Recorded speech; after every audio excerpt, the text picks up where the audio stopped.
Good day.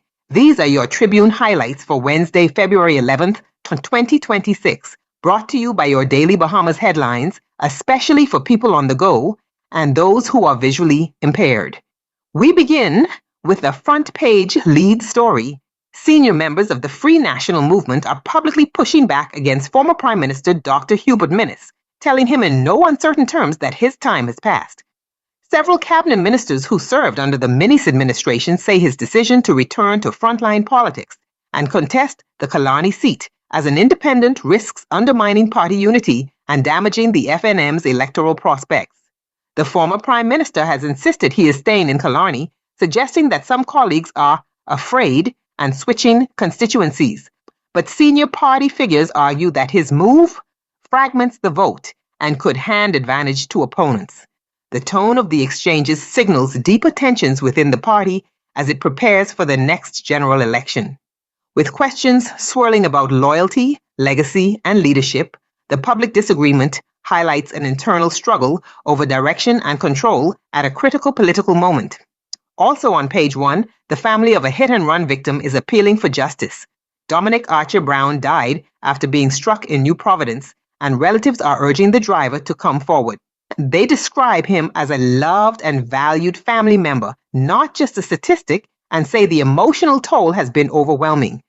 In business news making the front page, a U.S. investor has received government approval for a $35 million acquisition aimed at reviving Great Harbour Cay in the Berry Islands.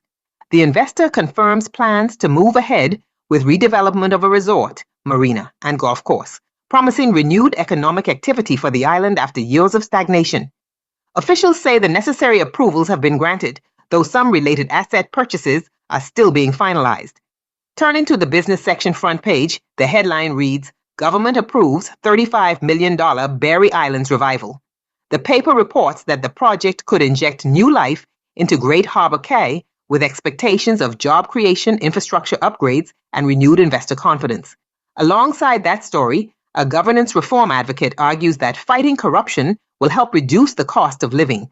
The report notes that the Bahamas has slipped one place in Transparency International's Corruption Perceptions Index. The reformer maintains that stronger accountability, enforcement, and procurement oversight would limit waste, free up public funds, and ultimately benefit consumers.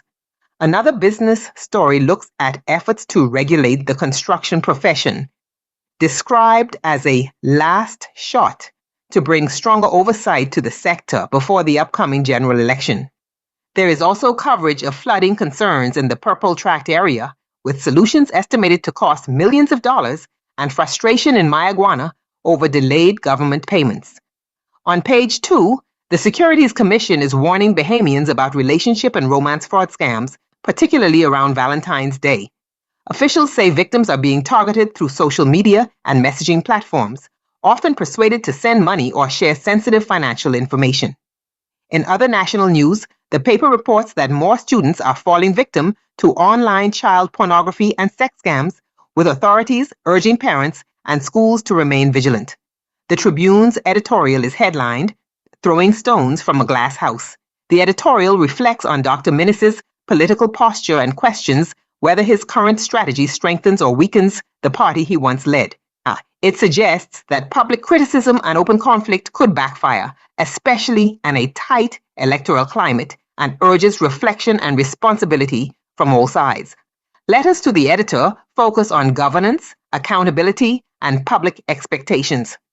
One letter emphasizes that promises are not performance, arguing that voters should demand measurable results, transparent reporting, and consistent delivery rather than campaign rhetoric. The writer calls for stronger oversight institutions and greater citizen engagement to ensure commitments are fulfilled. Those are your Tribune highlights for today. For full details, in-depth reporting, and additional stories, be sure to purchase a copy of the Tribune or visit their website to stay fully informed. As always, staying informed is not just a habit, it is a responsibility. An informed citizenry is the foundation of a strong democracy. Thank you for listening. Enjoy your day, be blessed, and be blessing.